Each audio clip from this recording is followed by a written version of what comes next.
All right, ladies and gentlemen, Fab's in the house, and today I'm in the house with the Civivi Brazen here with me for a quick review, and don't forget to like the video and to subscribe to the channel if you're enjoying this kind of content right over here. So let's see what's in the box.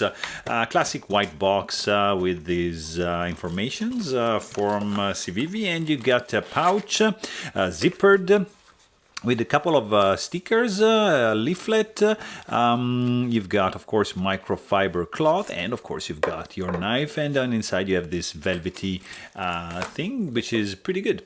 This is the Brazen. It's a pretty interesting knife from Civivi. It's gonna be around $80, so it's in the budget knife category. It's a liner lock G10 scales. This guy is running on bearings.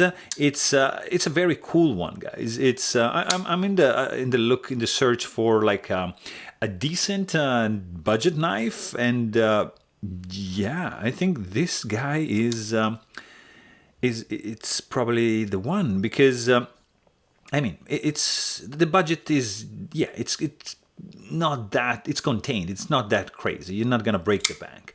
It's a liner lock. It feels actually solid in the hand. You got a G10 backspacer with the lanyard hole. You have a deep carry pocket clip. You've got some nice grind. You get a swedge, dual thumb stud. It's a flipper. It just flies open with the thumb stud. It's a liner lock, so I mean, the reversible clip, you can mount it on this side. Not it's going to be tip-up carry only, but I mean, it's very interesting. Also, the size on this guy is going to be less than, I would say, 8 inches with a 3.5 inch long blade.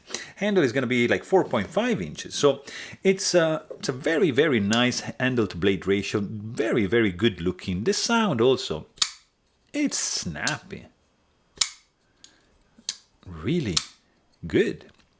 And the ergonomics are also very well done. Like, zero hotspots, feels great in the hand, no flex, fit and finish looks good, the weight is contained. I mean, this is, let me check how much this guy is weighing, because I see some extensive skeletonization going on the inside. I don't know if you can appreciate this, maybe like that. Yeah, look at that. There's a lot of material being removed to achieve the 3.83 ounces weight point. So it is a very interesting one. But hey, if you want to know more, please check out my full-length review. And don't forget to subscribe. Thanks for watching. Stay tuned.